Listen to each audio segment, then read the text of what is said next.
Oğlum son kez öküzü anlatır gibi Fenerbahçe Galatasaray'ın kadro kalite farkını anlatıyorum. Ederson'la Uğurcan fark etmez. Archie Buran bu kadar. Bu da Jakobs. Bak kalite farkı. Bu kim? Osterwolde. Bu Abdülkerim. Bu kim? Skriniar. Bu Davinson. Maalesef bu kim? Semedo. Bulamadım, en iyisi bu. Singo. Torreira, Lemina burada. Bizde kim var? Gendouzi, İsmail. Aynı. Fark etmez. Bu Kerem. Bu Barış. Bu kim? Bu kim biliyor musunuz? Sara. Bu Talisca. Tek farkımız burada.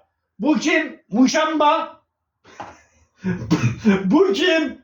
Sane maalesef. Bu kim? Bizim Şerif. Bu kim? Maalesef Osimhen. Anladınız mı öküzler?